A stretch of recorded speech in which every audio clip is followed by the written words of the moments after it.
Hello mga kainday ko! Ayan, another day, another entry na naman tayo for today's video. O siguro na-miss nyo ang aking entry tuwing umaga dahil ilang araw din talaga wala akong pa-content. Paano ba naman kasi ako'y nakakaramdam na ng pagkatamad? Ay, cherries lang po! Ang totoo po talaga niyan mga kainday ko ay talagang wala akong mai-video. Kasi naman alam kong palagi na lang dito sa loob ng bahay yung entry namin at ayoko namang magsawa kayo. Tapos ang sasabihin ko lang ay pang-motivate para wag kayong tumigil sa pagiging isang content creator. So sobrang tumal din kasi talaga ng views mga kainday ko. Alam kong nararamdaman nyo rin yung panghihina ng kalooban. Pero syempre nandito na tayo kaya kailangan natin magpatuloy at wag tayong tumigil. Malay nyo, dumating din yung araw na matuwa ulit sa atin si Daddy Meta at pataasin na naman ang ating mga views. Ganun talaga ang buhay na pagiging isang content creator ay talagang weather lang yan. Ngayong panahon kasi talaga namang tag-ulan kaya talagang kulelat ang ating mga views. Kaya mas maganda talaga mga kainday ko kapag summer kasi talaga namang todo-todong lahat ng ating mga kakitaan. Ay talaga naman. Habang naghuhugas nga ako dito ng pinggan mga kainday ko, ay dyan lang kayo sa aking likuran. Gusto kong ma-motivate ko kayo na huwag kayong tumigil sa pagiging isang content creator dahil hindi naman talaga laging fiesta o Pasko dito ang kitaan. Basta ang mahalaga, hindi tayo huminto at nagpapatuloy pa rin tayo. Sa dami kasi nating content creator mga kainday ko ay talagang wala nang nanonood sa atin. Paano ba naman kasi imbes na manood ang ating mga video ay talagang gumagawa na tayo ng mga content. Ay talaga naman, charis lang po. Syempre ganun talaga mga kainday ko, talagang hindi palagi piyesta Pasko ang kitaan dito sa ating pagiging isang content creator.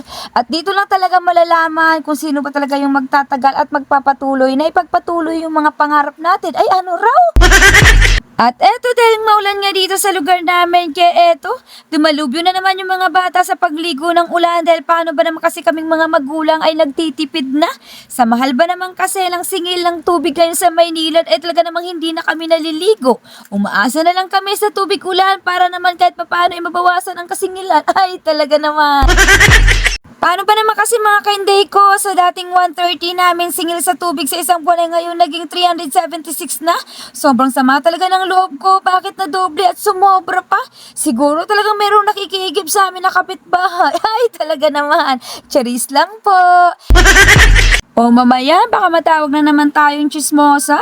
Naalala ko tuloy ang sabi sa amin ng isang kapitbahay namin na kaya daw hindi umuusad ang buhay namin dahil mga chismosa daw nakatira dito. Ay sana all pinagpala at umuusad ang buhay. Ay talaga naman. Wow! Marahil nga napapanood niya to pero wala akong pakialam. Sabi nga nila meron tayong kalayaan na sabihin ng katotohanan at kapag nasa katwiran ay kailangan natin ipaglaban. Ay talaga naman. At nung tumigil na ang ulan mga kainday ko ay eto, nagutom na ang Dudong Kaleb at umakyat na nga doon kay Dada Dads para mangutang ng kape. Yes mga kainday ko, nangungutang ng kape ang batang ito. Where are you going? Eat, please. Come back. Ah? No, eat. Dada Dads? Dada, let's eat. Dada. Hmm? I'm for Dada eat. And Dada. Dada eat. And Dada. Please, look. Dada, please. Basta kayo mga kainday ko, kung naumpisahan nyo na ang pagiging isang content creator ay ipagpatuloy mo na talaga yan. Kahit hindi ka pa sumasahod pero talagang determinado ka sa ginagawa mo ay talagang meron po talagang kitaan dito sa mundo ng pagiging isang content creator. Basta masipag ka lang talaga mag-upload, masipag ka makipag-engage at talagang namamansin ka ng kapwa mo content creator ay talaga namang aangat ka.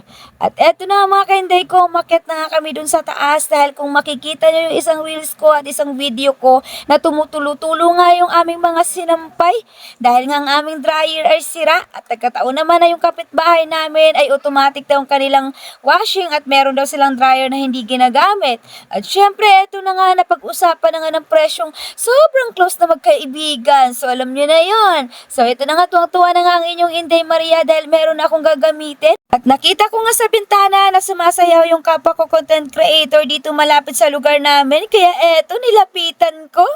Ba't naman nag-stop yung sumasayaw? Hindi ko tuloy nakuhanan. Hindi ko nalapitan. Sabi ko, parang nagpadali, parang naman tumakbo. Sabi ko, may nagbibideo ako doon. Sabi ko, ibibideo, isasama ko to sa vlog itong sumasayaw dito. Sabi ko, sumisigaw ako, Dog, come on, wait. Dog, come on, wait. Ako na